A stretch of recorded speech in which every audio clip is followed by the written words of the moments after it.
नमस्कार दोस्तों, स्वागत है आपका विक्रम क्लासेस पर जीके जीएस के महत्वपूर्ण प्रश्नों के साथ में, जो सभी परीक्षाओं के लिए काफ़ी महत्वपूर्ण है। तो चलिए शुरू करते हैं अपने पहले क्वेश्चन से। सिंधु घाटी सभ्यता नाम की आधिकारिक घोषणा निम्न में किसके द्वारा की गई? सही आंसर है ए, जॉन मार्शल द्वारा। क्योंकि हड़प्पा सभ्यता के अधिकतर जो स्थल थे वो सिंधु नदी के किनारे जो है मिलना शुरू हुए, इसीलिए इसे सिंधु घाटी सभ्यता नाम जॉन मार्शल द्वारा दिया गया।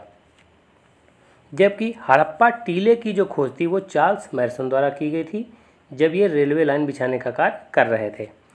जबकि स्टुअर्ट पिगट महोदय ने हड़प्पा और मोहनजोदड़ो को जुड़वा राजधानियां कहा है। क्वेश्चन नंबर 2, निम्नलिखित में सिंधु घाटी सभ्यता से संबंधित खोजकर्ताओं का मिलान सही नहीं है। सही आंसर है सी, लोथल। लोथल की जो खोज है वो एस.आर. राव द्वारा की गई थी, जबकि अमलानंद घोष द्वारा कालीबंगा की खोज की गई थी। और हड़प्पा सभ्यता की खोज दयाराम साहनी द्वारा 1921 में की गई थी, और मोहनजोदड़ो की खोज राखलदास बनर्जी द्वारा 1922 में की गई थी। और जबकि चन्नू दाड़ो की खोज एन.जी. मजुमदार द्वारा की गई। क्वेश्चन नंबर 3, निम्नलिखित में ऋग्वैदिक काल में कुलीन या वृद्ध जनों की संस्था थी। सही आंसर है बी, सभा। और इसका जो प्रधान होता था वो सभापति कहलाता था। जबकि आर्यों की जो प्राचीनतम संस्था थी वो बिदत थी, और जनसाधारण की जो संस्था थी वो समिति थी, और इसका कार्य होता था राजा का निर्वाचन करना, और इसका जो प्रधान होता था वो ईशान कहलाता था। क्वेश्चन नंबर 4, सांची स्तूप किस शासक ने बनवाया था? सही आंसर है डी, अशोक ने, और ये मध्य प्रदेश में स्थित है। और इसकी जो खोज है वो अलेक्जेंडर कनिंघम द्वारा की गई थी। क्वेश्चन नंबर 5, चांदी के सिक्के जारी करने वाला प्रथम गुप्त शासक कौन था? सही आंसर है सी, चंद्रगुप्त द्वितीय। क्योंकि शकों को हरा करके इन्होंने चांदी के सिक्के जारी किए थे, और जो है सकार की उपाधि धारण की थी। और गुप्त काल में चांदी के सिक्कों को रूपक कहा जाता था। क्वेश्चन नंबर 6, किस वंश ने एलोरा के कैलाश मंदिर का निर्माण करवाया था? सही आंसर है ए, राष्ट्रकूट ने। राष्ट्रकूट शासक कृष्ण प्रथम द्वारा जो है एलोरा के कैलाश मंदिर का निर्माण करवाया गया था। और एलोरा की जो गुफाएं हैं ये महाराष्ट्र में हैं, और ये गुफाएं हिंदू, बौद्ध और जैन धर्म को समर्पित हैं। क्वेश्चन नंबर 7, निम्नलिखित में से किस शासक ने विक्रमशिला विश्वविद्यालय की स्थापना की थी? सही आंसर है बी, धर्मपाल ने। जबकि पाल वंश की स्थापना जो है गोपाल के द्वारा की गई थी। क्वेश्चन नंबर 8, निम्नलिखित में से किसने दिल्ली को सल्तनत की राजधानी के रूप में स्थापित किया था? सही आंसर है सी, इल्तुतमिश ने। जबकि ऐबक ने लाहौर को अपनी राजधानी बनाया था, और इल्तुतमिश को ही गुलामों का गुलाम भी कहते हैं। इसने चांदी का टंका और तांबे का जो है जीतल जारी किया था, और कुतुबुद्दीन ऐबक जो है मोहम्मद गौरी का गुलाम था। क्वेश्चन नंबर 9, निम्नलिखित में से किसने आगरा की स्थापना की थी? सही आंसर है डी, सिकंदर लोदी ने। सिकंदर लोदी ने 1504 में आगरा नगर की स्थापना की थी, और ये गुलरुखी उपनाम से जो है कविताएं भी लिखता था। और इसका एक सबसे महत्वपूर्ण कार्य था कि इसने अनाज पर से जो है कर को समाप्त कर दिया था। क्वेश्चन नंबर 10, हल्दी घाटी का युद्ध किस वर्ष हुआ था? सही आंसर है बी, 1576 में। यह युद्ध अकबर और महाराणा प्रताप के बीच हुआ था, जिसमें अकबर की तरफ से जो सेनापति थे वो मान सिंह थे, जबकि महाराणा प्रताप की तरफ से जो सेनापति थे वो हकीम सूर थे। क्वेश्चन नंबर 11, सती प्रथा पर पाबंदी किसने लगाई थी? सही आंसर है सी, विलियम बेंटिंग ने, और 1829 में इसे समाप्त किया था, और राजा राममोहन राय द्वारा सती प्रथा का अंत करवाया गया था। क्वेश्चन नंबर 12, 1857 के स्वाधीनता संग्राम का प्रतीक था? सही आंसर है ए, कमल और रोटी। और 1857 की जो क्रांति है वो 10 मई को मेरठ से शुरू हुई थी। क्वेश्चन नंबर 13, वेदों की ओर लौटो का नारा किसने दिया था? सही आंसर है सी, दयानंद सरस्वती ने, और इन्होंने ही सत्यार्थ प्रकाश की रचना की थी और आर्य समाज की स्थापना 1875 में बम्बई में की थी। और स्वामी दयानंद सरस्वती को भारत का मार्टिन लूथर भी कहा जाता है। क्वेश्चन नंबर 14, भारतीय राष्ट्रीय कांग्रेस की प्रथम महिला अध्यक्ष कौन बनी थी? सही आंसर है एनी बेसेंट। 1917 के कलकत्ता अधिवेशन की अध्यक्षता इन्होंने की थी, जबकि पहली भारतीय महिला जो बनी वो सरोजिनी नायडू बनी 1925 में, और इन्होंने कानपुर में कांग्रेस के अधिवेशन की अध्यक्षता की थी। क्वेश्चन नंबर 15, निम्नलिखित में से किसने स्वदेशी आंदोलन का नेतृत्व दिल्ली में किया था? सही आंसर है सी, सैयद हैदर रजा ने, जबकि सुरेंद्रनाथ बनर्जी द्वारा कलकत्ता में किया गया था और चिदम्बरम पिल्लई द्वारा मद्रास में किया गया था। और स्वदेशी आंदोलन की जो शुरुआत है बंगाल विभाजन के विरोध में 7 अगस्त 1905 को हुई थी। क्वेश्चन नंबर 16, भारत के निम्नांकित राज्यों में से किसके 3 तरफ अंतर्राष्ट्रीय सीमाएं हैं? सही आंसर है डी, त्रिपुरा। और त्रिपुरा बांग्लादेश से 3 तरफ से घिरा हुआ है।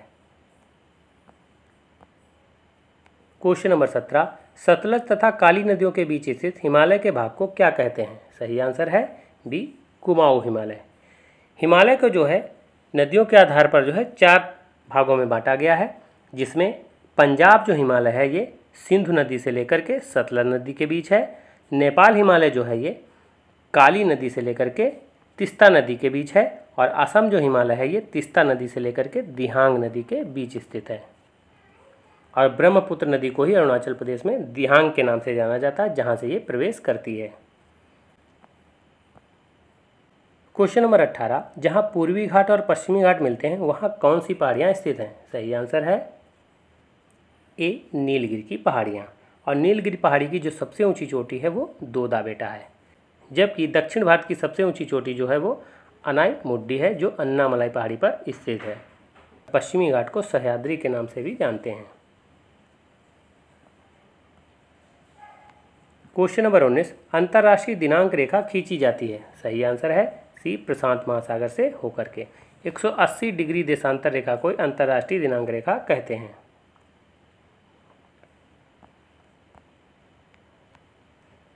क्वेश्चन नंबर 20, पृथ्वी के अंदर पिघले पदार्थ को क्या कहते हैं? सही आंसर है डी, मैग्मा। जब ये पृथ्वी के बाहर आकर धरातल पर फैलता है तो उसे लावा कहते हैं।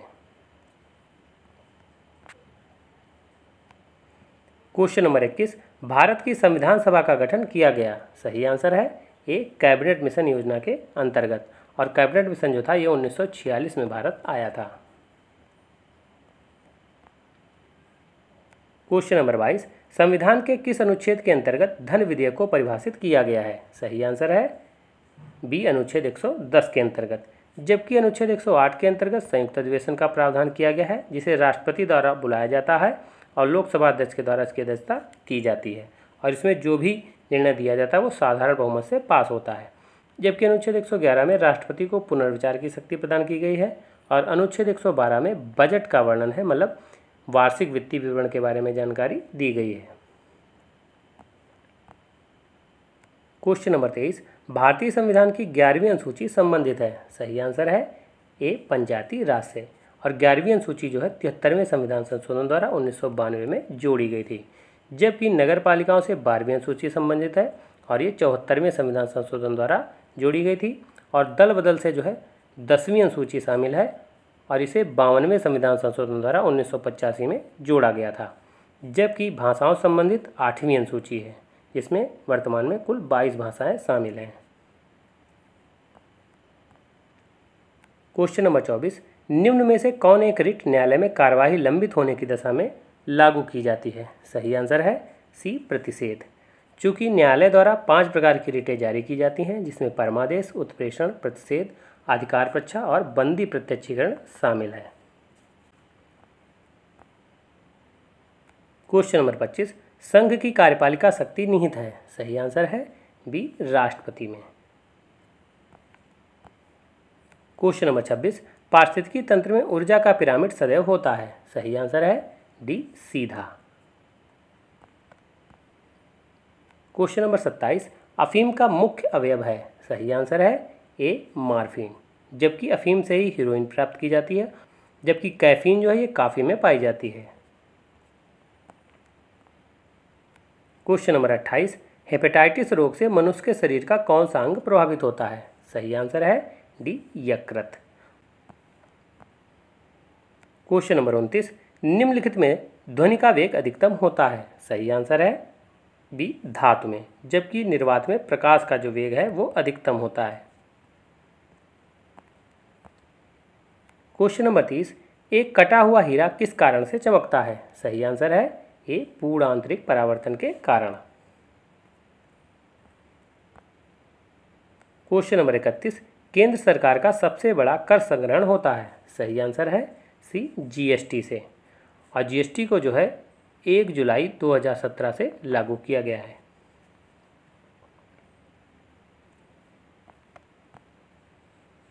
क्वेश्चन नंबर 32, मौद्रिक नीति का निर्माण निम्न में कौन करता है? सही आंसर है सी, आरबीआई। और आरबीआई की स्थापना जो है 1 अप्रैल 1935 को की गई थी और इसका जो राष्ट्रीयकरण है 1 जनवरी 1949 को किया गया था और इसका जो मुख्यालय वो मुंबई में है।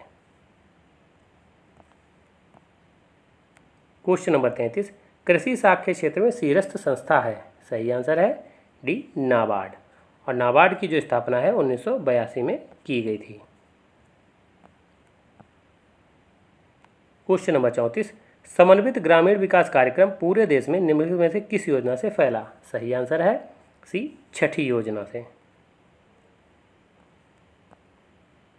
क्वेश्चन नंबर 35, भारत में हरित क्रांति लाने का श्रेय किसे जाता है? सही आंसर है ए, एम.एस. स्वामीनाथन को, जबकि विश्व में हरित क्रांति का जो जन्मदाता है वो नॉर्मन बोरलॉग है। और हरित क्रांति का सबसे ज़्यादा जो प्रभाव पड़ा वो गेहूं की फसल पर पड़ा। और भारत में जो हरित क्रांति आई वो 1966 से 1969 के बीच में रही। तो ये वीडियो कैसा लगा? अगर अच्छा लगा हो तो लाइक करें, शेयर करें, सब्सक्राइब करें। धन्यवाद दोस्तों।